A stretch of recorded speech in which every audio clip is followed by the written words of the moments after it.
Right there, geezer, it's Jules here from FGS, home of the Future Games Show, and you know what? I've been thinking a lot about Final Fantasy 16 recently, or more specifically, about the absolutely mind-blowing icons. And we're not talking about pop icons like Doja Cat or Prince or that pineapple pen guy. God, I'm old. No, we're talking about the absolutely obliterating summons that you can get your hands on and play as in this game.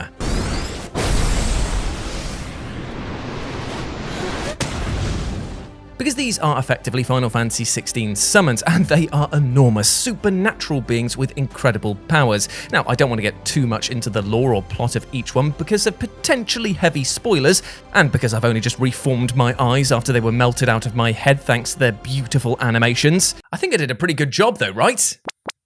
Right?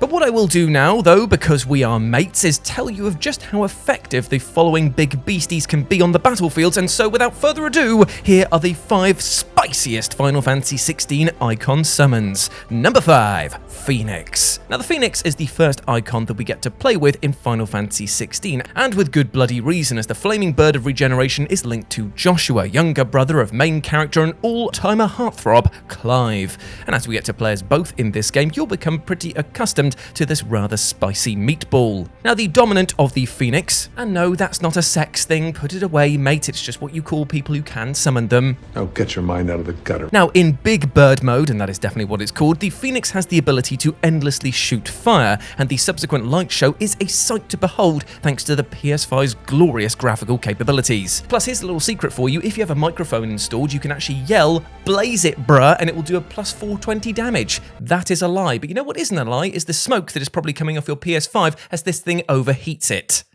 Yeah. Now during regular combat, when you're not playing as a giant chicken, the Phoenix still offers plenty to be pleased about, giving us access to a range of moves such as Rising Flames, which can launch smaller enemies into the air, or Flames of Rebirth, which deals an abundance of damage but also heals our beloved Clive. As far as icons go, it is a great starter, but also one that is so useful that you will end up investing a lot of time and skill points into. Number 4, Ramu.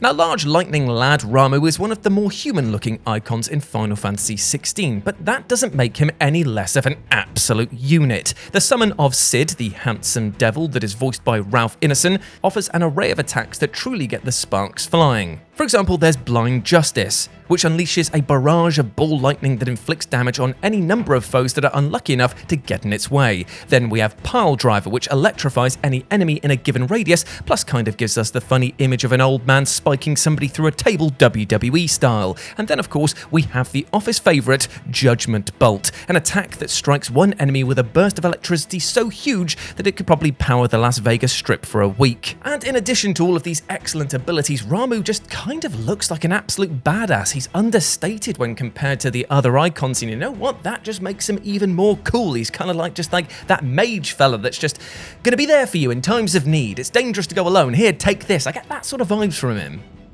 Number 3, Garuda. Benedicta's wind-wielding buddy, like the Phoenix, is another of the early Doors icons, coming into our roster within the first few hours. Now, as an opponent, Garuda provides an exquisitely cinematic boss fight that really lets us get a feel for Clive's summon Ifrit as we trade grand blows. But her true strength is in the abilities that she grants us. The Wicked Wheel ability is particularly helpful as Clive can bust in out mid-air, easily taking down any flying foes who deserve to get their wings clipped. Now, I personally in these moments like to imagine all of these enemies as the pigeons from Grand Theft Auto 4 because yes, I'm still working through a lot of anger from that collectible side mission.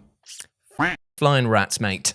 Likewise, the Rook's Gambit and Gouge attacks are usable while flapping in the breeze, so there's no end to the sky-based battling. And lastly, there's the significance of Garuda's dominant Benedicta. Now, I know that all the dominants are big deals, but our mate Benny over here effectively serves as the primary antagonist during the early stages of the game, and her conflict with Clive sets some pretty big things in motion. Again, no serious spoilers here, but trust me on this, she is a star in her own right. Number 2, Titan. Now, the aptly named Titan is the tallest icon in this list. Well, at least I think they are. I've only got like a tape measure to hand that I use for Warhammer, so I can confirm that it is at least 5 meters tall. That's pretty big. But the point I'm trying to make here is that this heavyweight humanoid easily dwarfs the likes of Ifrit, the Phoenix, and even Shiva. But I hear you ask, why is this Titan so titanically placed on this list? Well, to put it simply, it's all about the abilities, baby!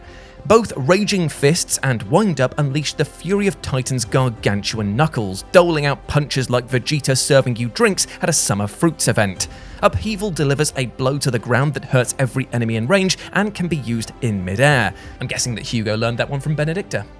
Then there's Earthen Fury, an attack where you dig Titan's mitts into the ground before sending a wave of force through the terrain, throwing foes into the air like rice at a wedding. But the best ability of all, though, is the superb Titan Block. When timed right, this defensive move turns into a potent counter, launching a flurry of strikes at the poor soul who dared to pick a fight with you. It is a beautiful spectacle and unbelievably helpful. Plus, let's face it, Hugo is just an absolute badass. He serves as like a secondary antagonist throughout this game, and he's just like, yeah, I'll have some more of that, please, mate. And number 1, Bahamut.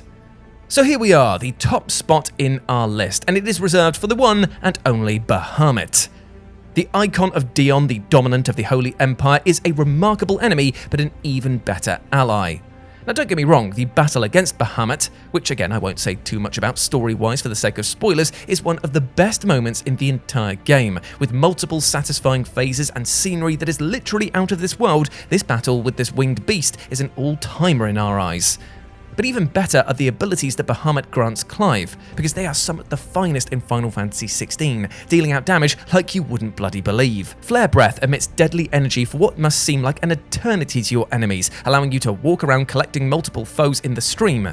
And then there's Wings of Light, a move that charges up over time before launching blasts down from above.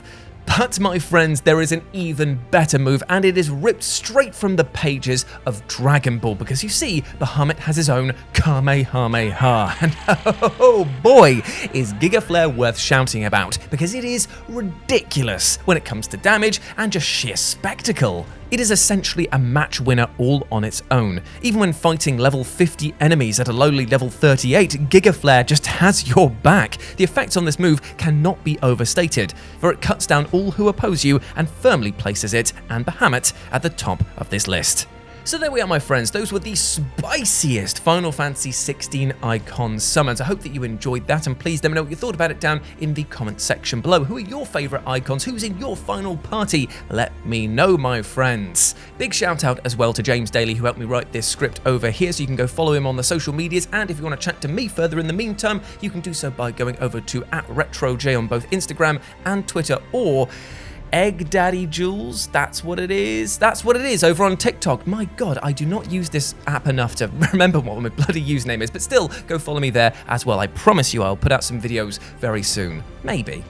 But before I go, my friend, you want to know what the real spiciest treatment of all of this video is? It's this end section right here where I'm going to tell you, yes you massive ledge, just to be kind to yourself. I hope that you can summon that giant icon of passion, fury, and also positivity from within you, because you bloody deserve the best, alright? And don't let anything or anyone else tell you otherwise. You are a massive ledge, and I want the best for you, alright? And I know I'm looking pretty serious, but I'm just saying it. Treat yourself well. As always, I've been Jules. You have been awesome. Never forget that, and I'll speak to you soon.